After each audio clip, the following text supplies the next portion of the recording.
presentation that I'm going to share with you has components from an earlier program that we implemented in collaboration with IFPRI and also University of Pretoria. I'm not necessarily going to present the project issues, but what I'm going to do, what I've done is pick from some of the cases we looked at in this project. So basically, and also give you at the end a summary on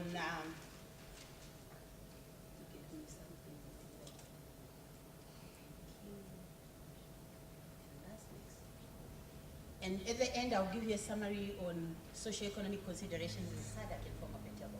So I would start by sharing the cases from other developing countries, very summarized cases, but they give you a view of how other countries have looked at the issues of socioeconomic consideration. But before I do that, I just want to say that we have heard throughout the week how modern biotechnology has brought a lot of unfamiliar policy choices for our governments.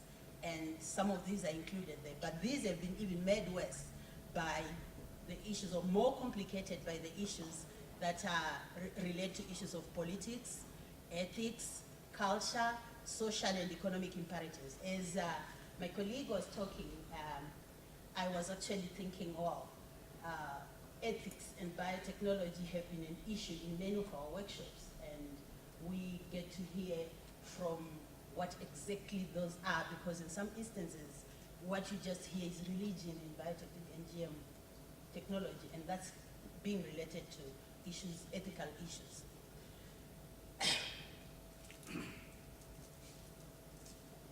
You have heard this from Jill, I think from Emolatrix, and I don't know, I think also from Henny, but I just thought I could revisit it. Article 26 in the Cartagena Protocol actually does have a provision for socioeconomic considerations. The history of how it came to be, how it is, you I think heard from Emo's presentation. However, what I picked here is that the first issue is that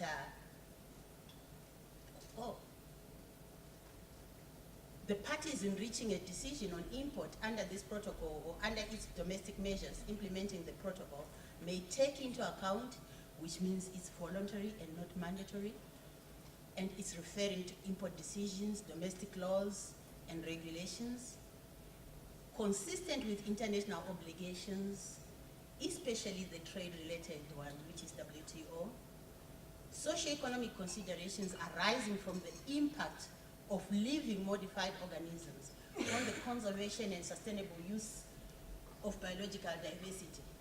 And here I want to point out, how do I get the point?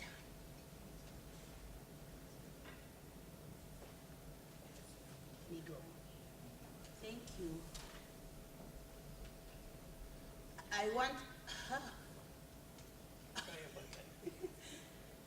I want to point out that this is really, the scope is about arising from the impact of living modified organisms on the conservation and sustainable use of biological diversity. That is very important because as we will later see the positions by many of our countries in SADC, many have gone beyond that.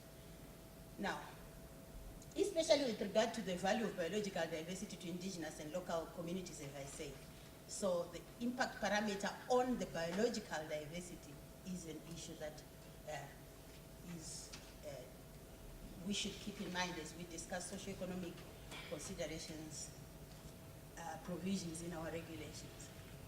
Now, socioeconomics and biosafety, biotechnology decision making, there are two issues here. One is that you have to make a decision on whether you have an impact assessment during the biosafety regulation stage, which is your ex ante, or are you going to be doing that for monitoring purposes or for standard technology evaluation purposes? This is a conventional ex post assessment. This is one of the most important policy issues to be resolved, and many countries have not necessarily taken this decision prior to putting provisions in their rules or in their laws on socioeconomic consideration. What then is the goal and objectives of the socioeconomic assessments as related to biosafety or technology decision making should be the first question that countries would have asked themselves as they drew their socioeconomic provisions. Now, the examples that we, or the team that have been looking on socioeconomic considerations in biosafety in Rain Africa looked at, one was that of the EU, Norway, and then Switzerland.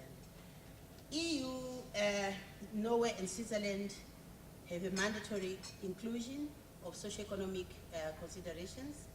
The scope is not clear, still negotiating. I don't know whether the latest in any of those countries is cleared. I'm not sure. At the last COP I kind of heard as if everything is being postponed to the next COP. The Norway Gene Technology Act, for example, says the deliberate release of genetically modified organisms may only be approved when there is no risk of adverse effects on the health of the environment.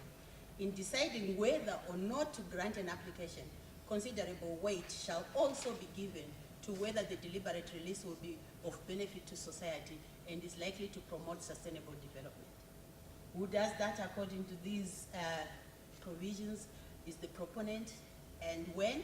Post-release monitoring, not very clear to some.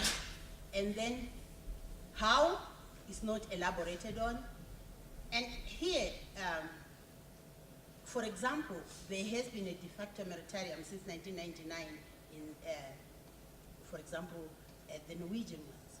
And events of cotton, maize, oilseed, rape, soybeans are allowed for import for EU, allowed for EU import, while only one crop, which is BT maize, is approval for planting.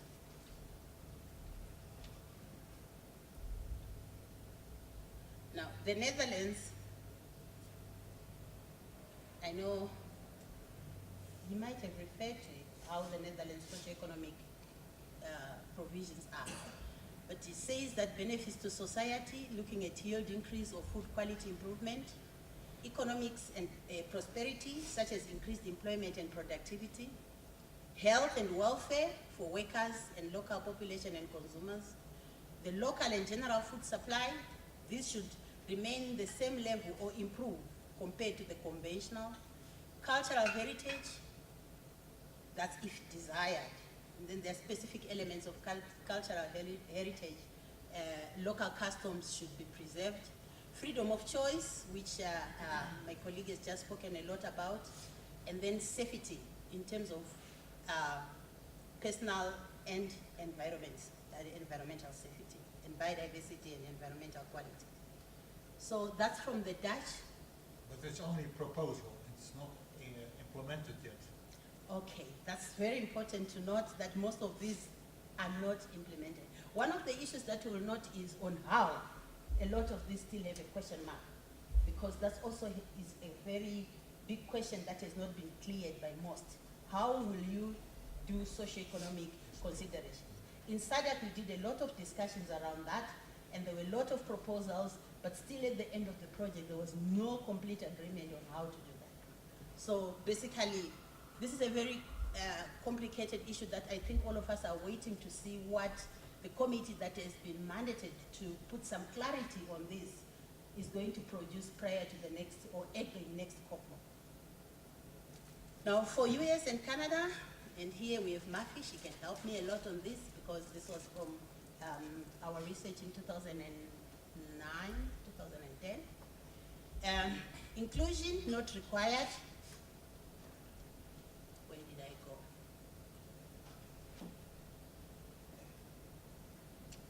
Yeah. Proponents may submit study with application dossier, but regulators are not mandated to consider socioeconomic considerations. Here, it's an issue of legal philosophy, is to leave consideration of socioeconomic considerations to the marketplace and the courts.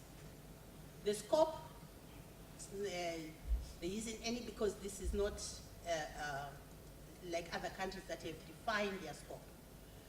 The proponent may submit, it says who, deliberate release or deregulation, that's when, and the how is not applicable because it has been left a lot to what's happening in the economy. The comments here is that hundreds of approvals for confined trials and commercializations have been done. 2 major cases taken to court, you all have heard about those ones, and the issue of what is damage was also a big issue in those cases. So Doreen, Yes. if you just wanted me to update that, that was correct until 2007. Yeah.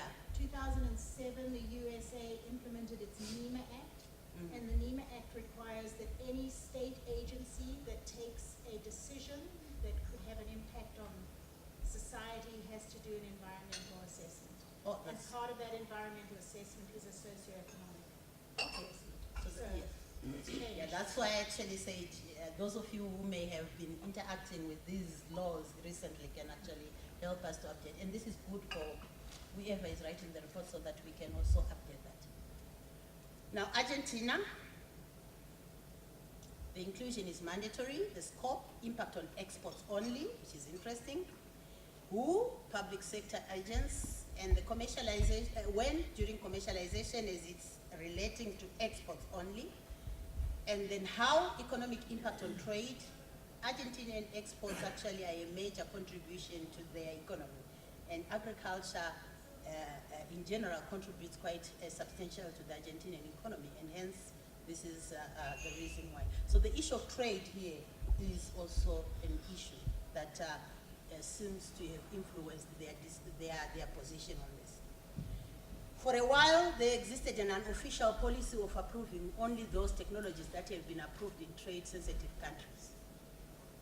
And now,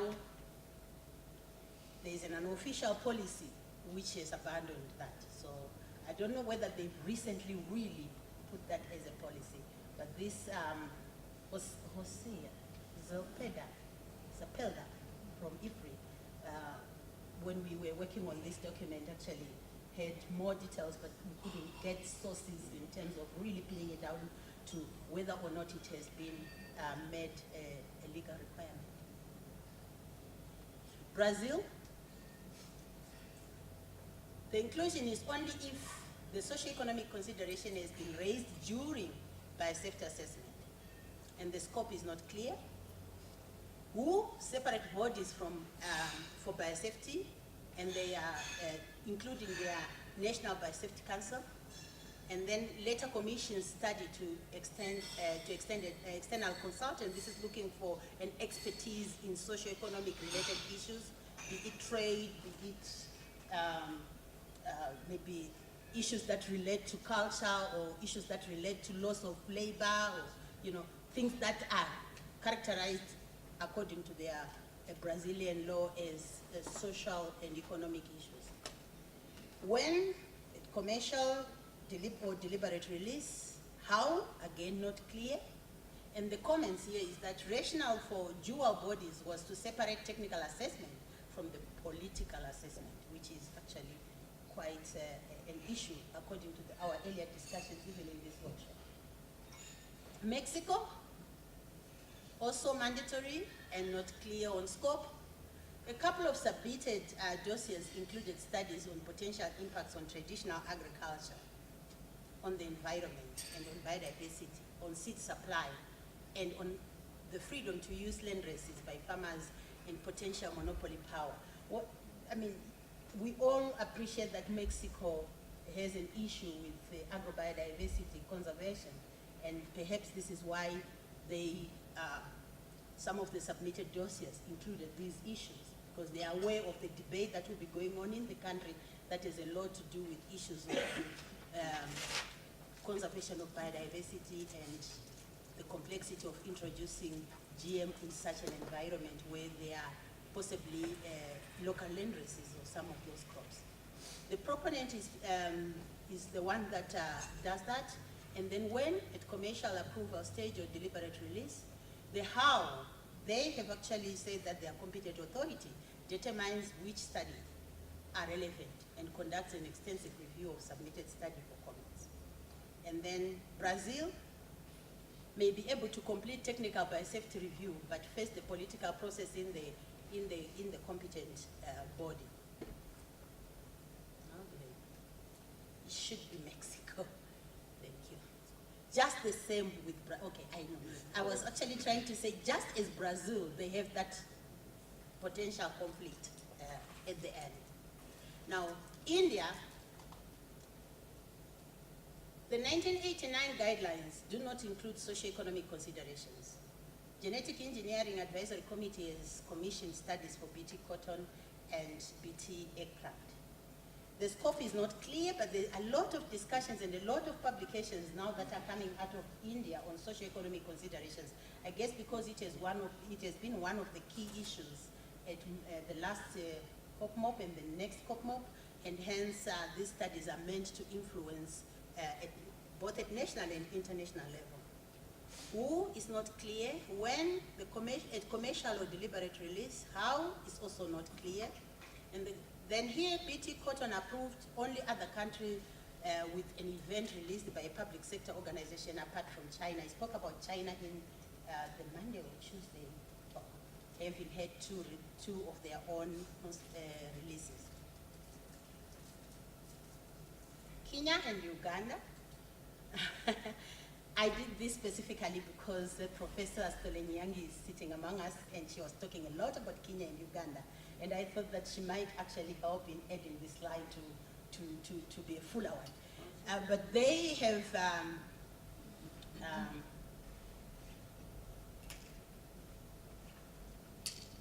kind of, it does not, their act does not necessarily include socio-economic considerations in text. But perhaps, Prof, if you have more information on what has developed since our last study, you could probably fill in on this. The best person who can help you with this is Jose. You know, he's also PBS. Yeah. So We worked together on this, but we haven't revised our last. And Doreen, I reviewed both of these acts in the UNEP process, and both of them had socioeconomic considerations in decision making, but not in risk assessment. Okay. So they have a risk assessment on safety issues, but their decision making includes socioeconomic. Mm-hmm. Do they elaborate on who, how? It's the authority, the National Biosafety Authority makes the decision and takes into account socioeconomics, but they haven't elaborated what they want involved. Okay. But we all know why that isn't happening. Why? It was just thrown in there. And then now with the subsequent discussions under Article 26, that's when people are now beginning to wake up and say, you did the same for SADC. It's about 11 out of the 14 countries in SADC had that statement in there, didn't know how to do it, and now they're revisiting. That's the problem. Yes, what I'm going to present next is actually the SADC as it stands. The revisiting is a process that we know is ongoing. But what I've done is gone into either the approved laws or their drafts and taken what they say about socioeconomy for now. And I'm aware, for example, that Swaziland is one country that quickly started a revision process once we started discussing even the Rain Africa project, when people started unpacking what it meant. That's when they started asking questions and also revisiting their own provisions. Now, I also thought that it would be wise to look at the African model, because some countries still refer to it. What's happening?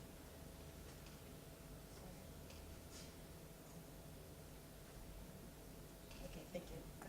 Something about connection. Okay. Now, the African modern law actually proposes for a mandatory inclusion of socio-economic consideration before approval. The scope is broad, more than what the CPB provides for.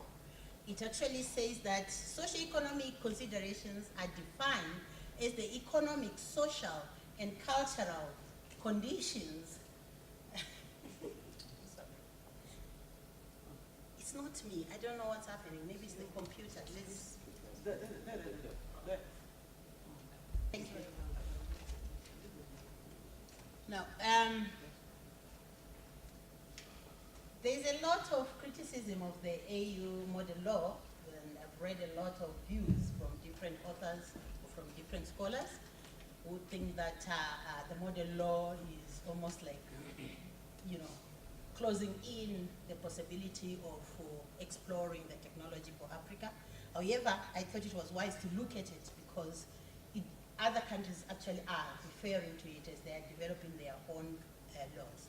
So the inclusion of socioeconomic considerations is mandatory and it's before approval, and it's broad, is defined as the economic, social, and cultural conditions, livelihoods, knowledge, innovations, practices, and technologies of indigenous and local communities, including the national economy. There are a lot of issues here. You are talking about social and cultural conditions, livelihoods, knowledge, innovations, practices, and technologies of indigenous